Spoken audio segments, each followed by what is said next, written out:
اعوذ باللہ من الشیطان الرجیم بسم اللہ الرحمن الرحیم رب اشرح لی صدری ویسر لی امری واحلل عقدۃ من لسانی یفقہوا قولی واجعل لی وزیرا من اہلی رب زدنی علما۔ آج ہم ایک بات سمجھیں گے کہ دعا کے اندر ہم شرک کیسے کرتے ہیں، ہم اپنی دعا میں ملاوٹ کیسے کرتے ہیں، اور اپنی لا علمی میں ہم وہ حد کیسے پار کر جاتے ہیں جو اللہ تعالیٰ نے ہمارے لیے مقرر کی ہے۔ کچھ حدیث آپ کے سامنے رکھنا چاہوں گی۔ حضرت انس بن مالک رضی اللہ عنہ سے روایت ہے کہ رسول اللہ صلی اللہ علیہ وآلہ وسلم نے فرمایا الدعاء مخ العبادہ، کہ دعا عبادت کا مغز ہے، اس کا حاصل ہے، اس کا نچوڑ ہے۔ ایک اور حدیث ترمذی کی الدعاء اساس العبادہ، کہ دعا ہی عبادت کی بیس ہے، اس کی بنیاد ہے۔ ایک اور حدیث الدعاء هو العبادہ، کہ دعا ہی اصل عبادت ہے، اس کا جوہر ہے، اس کی روح ہے۔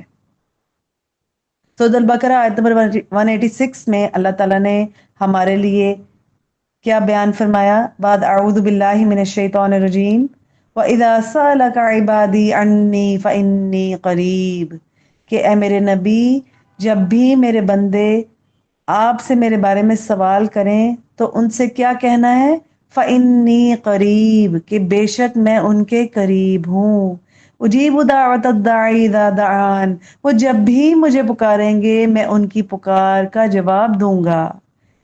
جو بندہ جہاں مرضی بیٹھ کے مجھے کہے گا، مجھ سے دعا کرے گا، مجھے پکارے گا مدد کے لیے، استعانت کے لیے، میں اس کو جواب دوں گا۔ اللہ تعالیٰ کو ہم سے کیا مطلوب ہے؟ دو چیزیں۔ اب اللہ تعالیٰ آگے کیا فرما رہے ہیں؟ فَلْيَسْتَجِيبُوا لِي وَلْيُؤْمِنُوا بِي، پس اس کو چاہیے کہ میری بات مان لیں وہ اور مجھ پر ایمان لائیں، لَعَلَّهُمْ يَرْشُدُونَ، تاکہ وہ ہدایت پا جائیں۔ ان کی ہدایت کے لیے کیا ضروری ہے؟ کہ وہ میری پکار کا جواب دیں، جب میں ان کو پکاروں تو وہ بھی جواب دیں اور مجھ پر ایمان لائیں، میرے ساتھ کسی کو شریک نہ ٹھہرائیں۔ کتنا بڑا دعویٰ اللہ تعالیٰ نے قرآن میں ہمارے لیے کیا، میرے لیے، آپ کے لیے، کہ جب بھی پکارو گے میں جواب دوں گا۔ اس کا کیا مطلب ہے؟ کہ ہمیں ہر وقت اللہ تعالیٰ ہی کو پکارنا ہے، مدد اسی سے طلب کرنی ہے اور کسی کو نہیں پکارنا۔ توحید کے اعتبار سے دعا کا کیا مطلب ہوا؟ کہ اللہ کے ساتھ کسی کو شریک ہی نہیں ٹھہرانا۔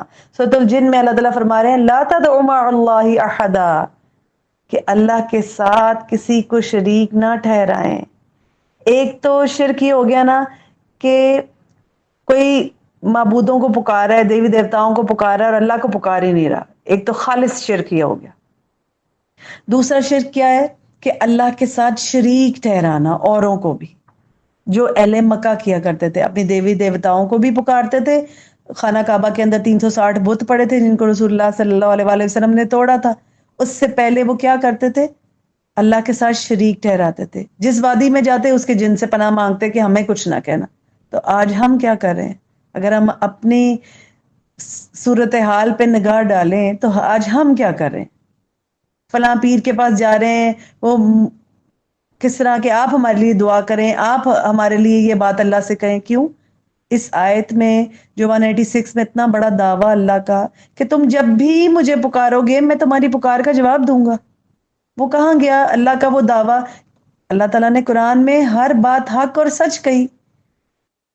تو ہمیں یہ بات کیوں سمجھ نہیں آتی کہ ہم نے اللہ تعالیٰ کے علاوہ کسی اور کو نہیں پکارنا، کسی سے مدد طلب نہیں کرنی؟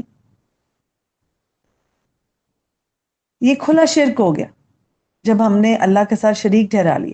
ہم ہر نماز میں اتنا بڑا دعویٰ کرتے ہیں، اللہ کو روز کہتے ہیں، ہر نماز کی ہر رکعت میں کہتے ہیں ایاک نعبد و ایاک نستعین، کہ اللہ ہم تجھی سے مدد مانگتے ہیں، صرف تیری عبادت کرتے ہیں، مدد بھی تجھی سے چاہتے ہیں، استعانت تجھی سے مطلوب ہے۔